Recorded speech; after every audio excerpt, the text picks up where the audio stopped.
Hello, I'm Mark Jr. Welcome back to the channel. Welcome if you're new, and today, we're trying something new. So, Hell's Paradise Season 2, Episode 3 just aired, and I just reacted to it. You can check it out on Patreon.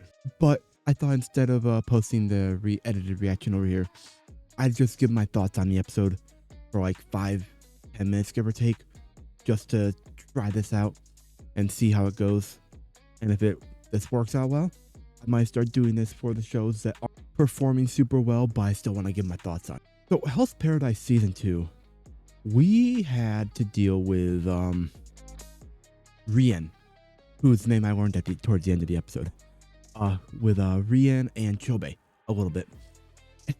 And I'll get to Rian and Chobe, really get to them in a little later. But at first, we get to see... But at first, at the beginning of the episode, we got to see Fuchi release the Doshi. I believe he was a Doshi, because he didn't feel like killing anything else right now, which is honestly chill, honestly fair, and also takes some good self-control from him, I assume, because I imagine like he wants them all dead ideally, probably, but the fact that he just let them go instead, that's pretty cool. And then we also learned that May is not getting better, because they thought it was just exhaustion, but it's more than that.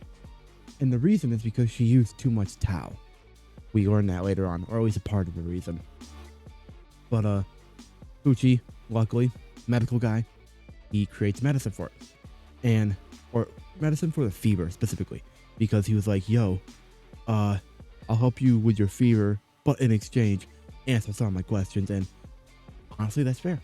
He wants to know, like, who are they, what do they want, all that jazz. Which is cool. And we also then got to see Gabby Maru challenge Nurugai, Shion, Toma, and the Blade Dragon to a spar, because he wants to limber up. And I mean, fair.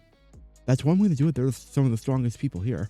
Oh, even Toma fights, and he uses the Blade Dragon's giant sword, and Toma is fast, as Gabby Maru learns. And we get to see the Blade Dragon use his hand like a chop, like a sword, which was really cool. I'm curious how much damage he could have done. Like, by the end of it, we see Toma.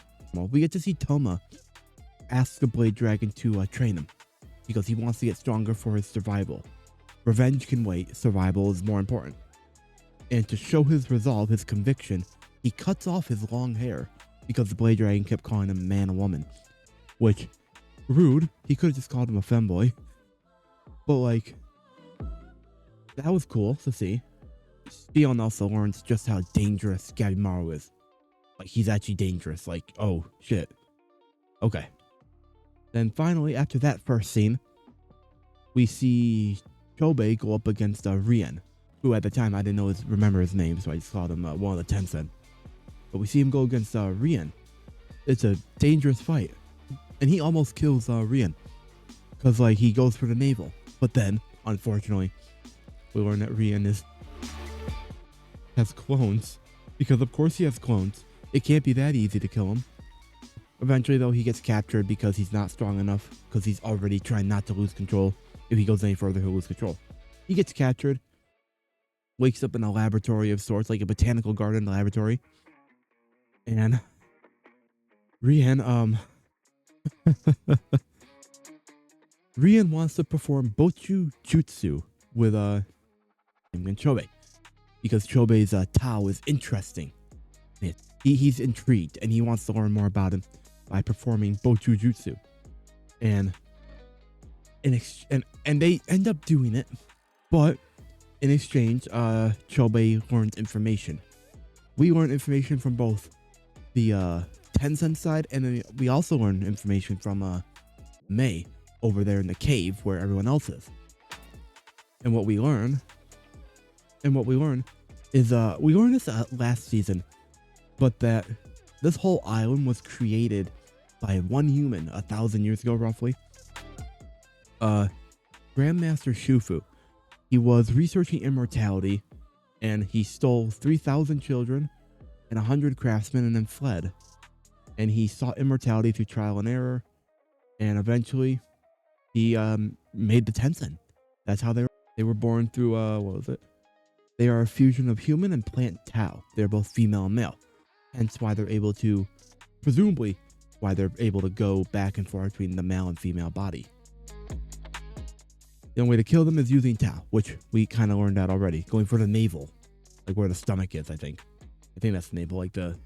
We also learned that they apparently are making an actual elixir of immortality. And so it's in development currently. And through, but we don't learn much about their end goal through May, because she doesn't know. Because she ran away after Rien changed.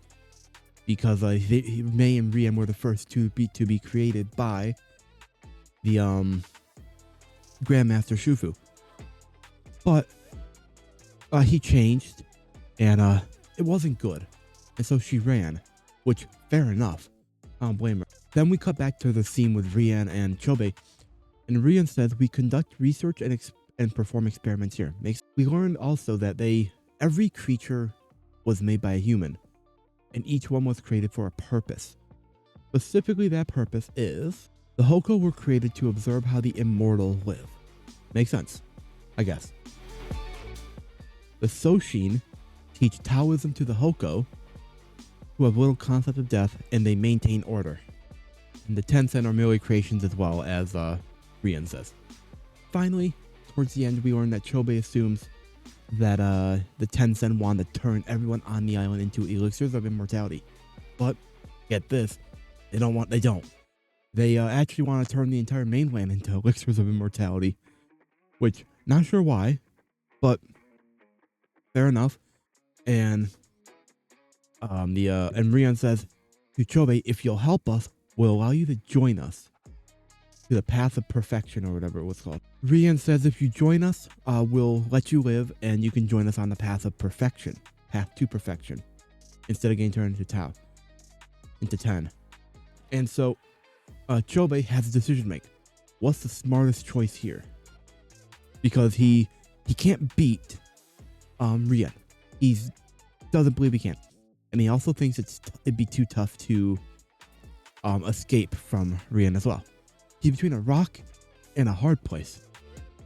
He thinks about his brother and decides that he'll be the one on top of Rien, and that and because it'll help him master Tao. If that'll help him master Tao, then he'll do it.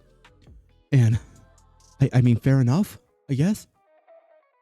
And then he repeats to himself that he's gonna adapt and overcome and adapt and change, because that's his specialty, is adapting, as we learned from Toma telling us that repeatedly.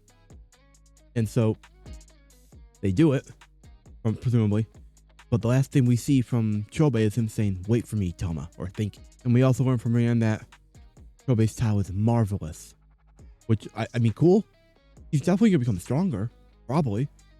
And then finally, in the final scene that lasts for the next 4 minutes, give or take, we see May start to die, turn into a tree. And unfortunately, it's very unfortunate for her. But then there's but then we learn something that it's very unfortunate. But then finally we learn that the one way for her to not turn into a tree is by the other guy, the tree man. I don't remember his name, unfortunately, the tree man, offering himself up. The Tensen have total control over Tao, so she could turn his Tao, him, into energy to keep her alive. But she doesn't want to, for obvious reasons, because they've been together for centuries. He cries at the end. This is really sad. And finally, May says yes, and says that it wasn't a lie, and that they really were a family. It was nice and sweet, and I almost cried during the reaction, man. And he gets turned into Tao, and she lives, but then she turns back into her child self. Says finally, the last scene before the ED hits is goodbye, father. Which, damn.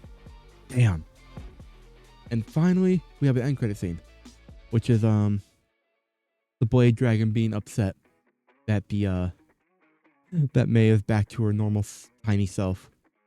And then finally, May learned something not good. We learned from May something not good. There are people at the beach lots of people. And we see it's the Shinobi and the 4 Simon.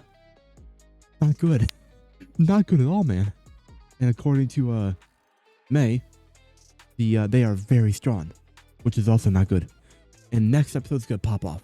I don't know how, but next episode is definitely gonna pop off.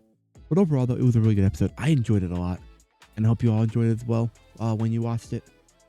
And again, you can check out the Patreon down below for the full length, because I decided, why not just give my thoughts on this, see how this does, because you never know, might do well. But with that said, let me know what your thoughts are in the comments down below. Let me know if I missed anything or got anything wrong. And while you're down there, make sure you hit that like button. Let's aim for 5 likes on the video. Subscribe and ding the notification bell. Share the video with a friend. But with that said, you can subscribe by hitting the button right here next to my face. And right below, you can hit the button to see the last reaction I did on the channel. And right here, you can check out my Hell's Paradise Season 2 playlist. But with that said, until next time, my name is Mark. Never stop being yourself. Stay safe out there, and I will see all you incredible people in the next video.